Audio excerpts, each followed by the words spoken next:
Баршаңызға сәлем, ереке арнасына қош келдіңіздер.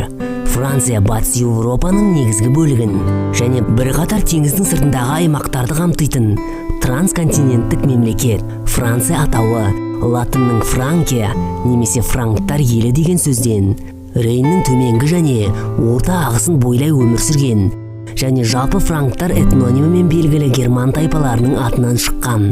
5-6 ғасырларда франктар Галлияны жаулап алып, онда франк мемлекетін құрады.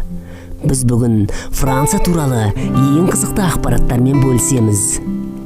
Француз тілі әлемнің барлық 5 континентінде сөйлейтін ағылшын тілінен басқа жалғыз тіл.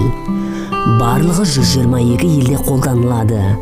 Олардың көпшілігі Африкадағы бұрынғы француз отарлары. Бұл тілде 320 миллионға жуық адам сөйлейді. Африкадағы бұрынғы француз отарларында француз тілінде сөйлейтіндер Францияның өзінде қарағанда көбірек. Франция толығымен Еуропада орналасқан екінші үлкен мемлекет. Франция Еуропалық одақ аумағының шамамен 5/1 алып жатыр және халық саны бойынша Германиядан кейін екінші орында. Бұл ретте Париж миллионнан астам халқы бар француздың жалғыз қаласы. Әлемдегі ең көп баратын мұражай Парижде орналасқан Лувр. Барлығы 8 француз мұражайы әлемдегі ең көп баратын 100 мұражайдың қатарына кіреді. Франция жүзімдіктердің ауданы бойынша әлемде 3-ші орында, 2-ші орында Испания, ал 1-ші орында Қытай тұр. Франция мен Италияның арасында Гримальди әулеті басқаратын кішкентай, бірақ тәуелсіз Монако князьдігі орналасқан. Келісімге сәйкес, Франция Монаконы қорғауды қамтамасыз етеді. Бірақ Гримальди әулеті үзілсе, Монако Францияның бір бөлігі болады. Франция ауыл шаруашылық өнімдері мен азық-түліктің үлкен көлемін өндіреді. Бұл ел өзін өзі қамтамасыз етіп қана қоймай, азық-түлік өнімдерін экспорттайды.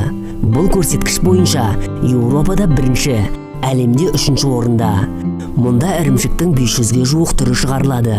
Оның 10%-ға жуығы заңмен қорғалған. Дәл осындай атаудағы ірімшіктерді шығаруға тыйым салынған. Рас, бұл заңды басқа елдердегі өндірушілер жиі бұзады. Француздар қоршаған ортаға қамқорлық жасайды және электр энергиясының айтарлықтай көлемін мұнда су электр станциялары өндіреді. Бұл елде олардың шамамен 500-і бар.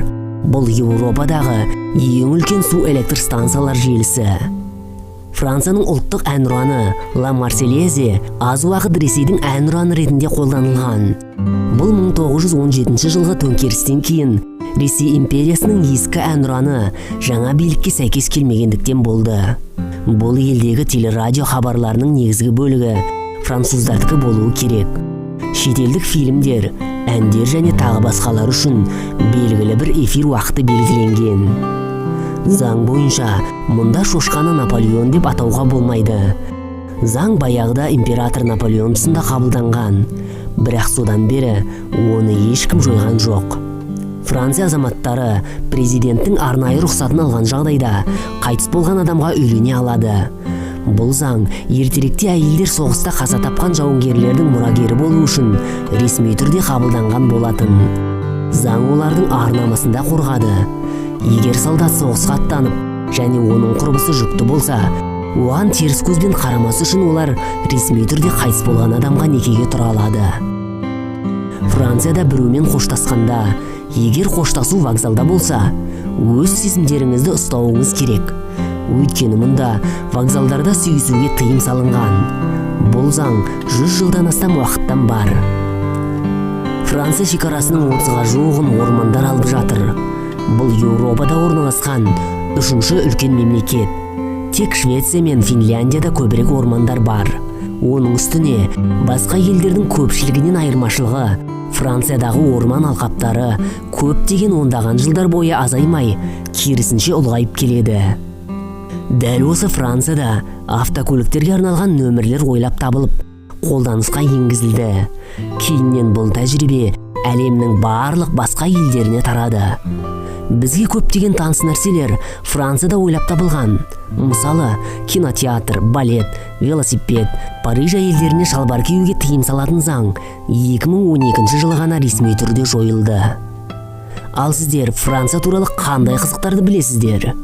Пікір жазып, басқалармен бөлісіңіздер. Ал мына сілтеме арқылы өтіп, біздің басқа да қызықты видеоларымызды тамашалаңыздар.